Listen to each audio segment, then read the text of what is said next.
Hi guys, welcome back to my YouTube channel. It's me, the Frugal Ify. So I want to use this video today to really talk about the low buy challenge that I'm hoping to embark on in 2020. By hoping, I mean I am doing it. We're a couple of days from the start. In one of my previous videos, I mentioned the fact that the reason why I've actually started this YouTube channel was to document how I can get deeper into my savings, become more frugal, increase my saving pot, invest more, and also pay off debt at the same time. And I've decided that embarking on a low spend year will actually help me reach those goals. The reason why it's going to be a low spend year rather than a no spend year is because, to be honest, I'm really quite frugal today as it is.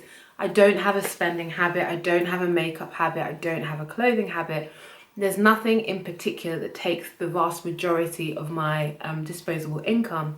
So rather than having a no spend, because actually that may be particularly uncomfortable for me, I've actually decided to go for a low spend whereby I cut down some of my budget categories, spend less money on certain things, and just introduce a lot more discipline into my life. And every time I do spend, there'll be some questions that I have to ask myself and a few things that I've really just got to justify before I spend money frivolously. What I find with myself now with my budgeting is because I've been budgeting for so long, I'm not always documenting everything I spend in my little budget book, and I'll share my budget book in a video to come, hopefully in the new year. I do find that at the end of the month, I still have money left over, so I'm definitely spending below my little budget categories. But I want to become more disciplined with documenting everything that I spend so that I know where my money is going. I think now would be a good time for me to actually share the rules that I'm going to be following, the questions I'm going to be asking myself, and the do's and don'ts of my low spend year, and see what you think about them. As you're following along in the video, please do let me know what you think. If you're watching this video, does that mean that you're looking to embark on a low spend year yourself?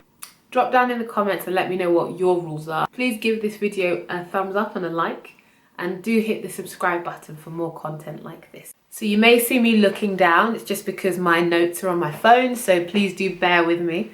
I just need to remember all of the rules. They're not all kind of stuck in there yet. So the first change I'm going to be making in my low spend year will be cutting my entertainment budget from £200 to £100 a month instead.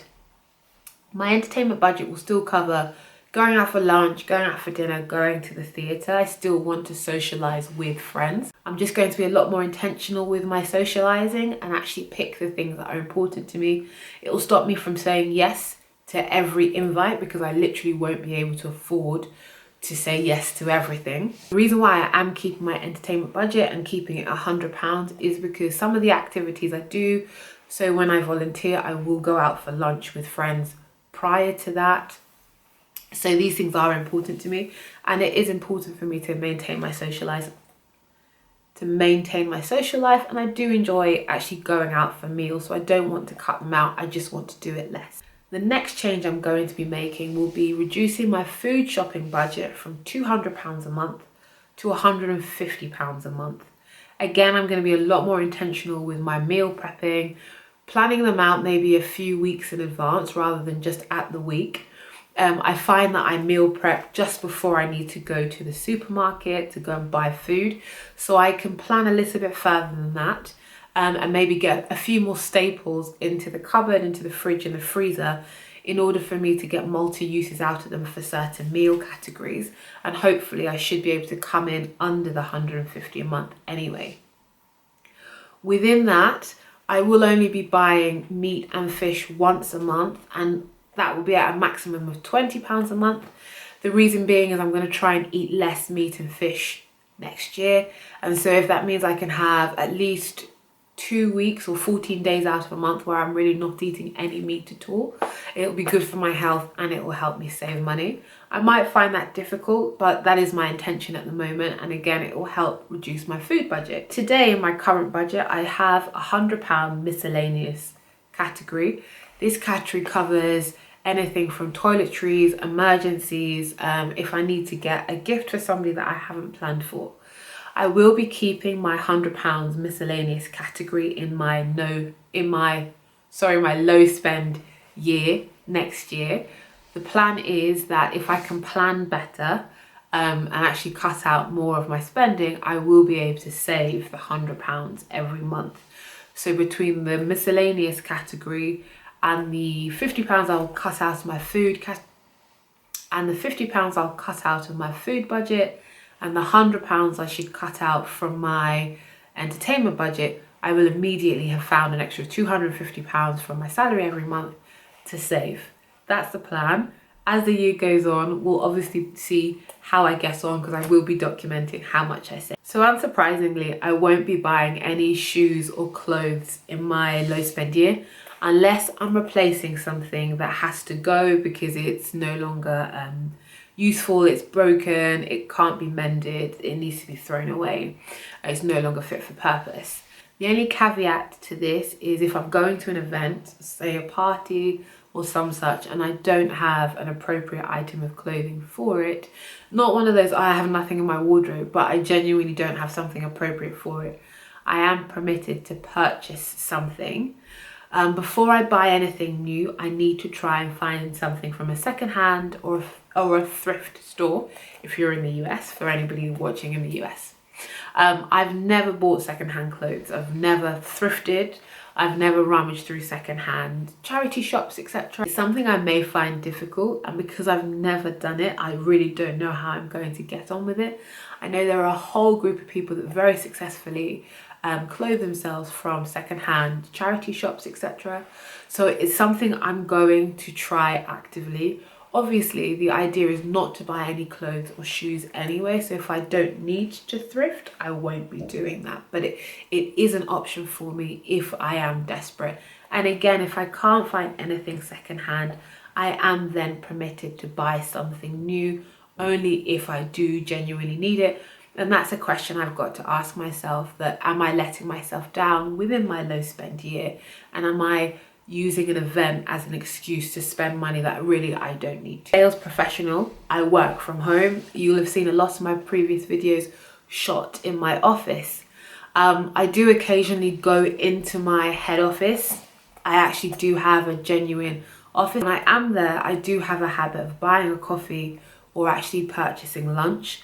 So one of my rules for next year will be to drink the free coffee from one of the free coffee machines. Not as good, but if I'm desperate, that's what I need to drink, and bring my lunch to work. This is something that very rarely happens. I may be in the office once, maybe twice a month. So it's not something that should be particularly taxing. I just need to plan for it and make sure that I'm not caught out, because if I don't have lunch with me, I'm not allowed to buy it. Again, it's just another way that money kind of creeps out of my pocket, so I'm going to be a lot more disciplined with that as well. Next rule for my low spend year is, unfortunately for me, and this is the thing that's going to hurt me a lot, is I'm not allowed to buy any new or secondhand books at all for the year. If you look behind me, most of these books here I actually haven't read. I have a number of books, I have a number of Audible originals, podcasts, etc. that will keep me entertained for the rest of the year. I do love new books. I do get really hyped up at new releases of things that I desperately want to read, but they're just going to have to wait, and I'm going to have to make do with what I have. So no new or secondhand books for me. Connected to that, because I do use Audible, I will be continuing with my Audible subscription, but I'm not allowed to top up my Audible credits. So 3 extra credits with Audible generally cost £18. And if I finish an audiobook in a month and I'm itching for another one, I sometimes will top up my credits and buy an extra 3. I'm not allowed to do this next year. So once I finish a book in a month, I have to wait for the next payment date before a credit becomes available. So it means that I will only be able to listen to 1 book a month, or 12 books in the year, and that's it. That's my limit. No more additional spend. Okay then, so what can I do during my low spend year? The first thing is I'm allowed to get my hair braided. In London, that can be quite expensive. It can be anything from £70 to £100 a month. If I want to get my hair braided, and I think I do quite soon, I'm allowed to use my miscellaneous pot of money to pay for my hair to be braided. As long as I don't need to take the money from my savings account or anywhere else, and I can afford it within my paycheck, then it's okay, I'm allowed to get my hair braided. Because I do have an entertainment budget, I am still allowed to go out for lunch and dinner, as I mentioned earlier in the video. As long as it stays within my £100, I'm fine. I'm still allowed to socialise. I'm not going to be denying myself that. I just have to make sure that before I go out, I know how much money I have left to spend. I have to check that the restaurants, etc., that we're going to, I can actually get something that actually fits my budget and that I don't go over it. And it also means I've got to make my friends and family aware that I'm doing this, just so they know and kind of help me stick to it. There's no point inviting me to somewhere that's very expensive that may blow my budget after one meal, because then I won't be able to go out for the rest of the month. And that may be fine sometimes, but for most of the year it may not. So I mentioned that I can't buy books or audiobooks for me to enjoy, because I am doing an MBA and I am at school at the moment for the next 2 years. I am allowed to buy books and supplies for my MBA program. That program is important to me and it is a high investment course. It is costing me a lot of money. Most of my materials are provided to me, but whenever I want supplementary textbooks, so currently I'm studying strategy, so I have a couple of additional strategy textbooks that I've purchased with my own additional money. They are helping me with my learning, so I will continue with that. I don't want my studying to suffer because I'm doing a low spend year. So I know some people may say that this doesn't make any sense, but I still can buy flights and travel, and that may actually also include Eurostar, because I will be on Eurostar next year, but I've already paid for that. Traveling is still important to me, and the less I spend in other categories means that I can then afford to travel guilt-free. For me, I have to make sure that if I'm spending any money on flights next year, that the flights and hotel or any additional cost comes out of my current monthly salary. If I put up my credit card, I must be able to pay for it within that salary. I must be able to pay for it that month, not wait for the direct debit to come out the following month. I've got to be able to clear the balance pretty much the same day, and that's a strict rule. If I can't afford to do it, then I can't afford to buy that flight or book that hotel then and there, so then I won't be traveling. But I'm hoping to be able to fit in some trips next year. So because I've decided that I won't be buying any clothes especially, unless I'm very desperate and I need something that I'm missing, I have decided that I will be fixing a number of items, especially work dresses and jackets. So I can spend money on amendments, because of course they're going to be cheaper than buying a new item of clothing, and I'm getting more value out of the item. I'm getting a longer life, so I will be spending money on getting things rehemmed or rips sewn up. Okay, well, those are really the end of my rules. As I say, because I'm pretty frugal anyway, I don't have a lot that I want to cut out of my budget. I don't have a lot that I want to cut down on my spending next year. I just want to point out that if I find that I do need to spend money this year on things that go against my rules, I will do so without guilt. I don't want this challenge to become a burden, nor actually do I want it to be a 12-month challenge. What I want to do is bring some more discipline back into my life and be a lot more intentional about how I spend. If things come up where I need to spend money to fix them, solve them, or replace something, I will do. Life happens and money must be spent. I don't want this to be a horrible slog. As I say, I just want to change my mindset around a few things and really just be mindful on how I spend money going forward. I will be documenting how much money I've saved and how I actually get on with adhering to my rules. I look forward to kind of providing update videos. At the moment, I don't know what that's going to look like, but hopefully in the next couple of months, I'll come back on here and let you know how I'm getting on, if I've saved more money than I usually would have within this period, and what I've enjoyed and what's been difficult, and if I've changed anything at all, or potentially added new rules of things that I found that I should really just cut out of my budget. Please do drop down in the comments and let me know if you're going to be following along and doing a low spend year as well.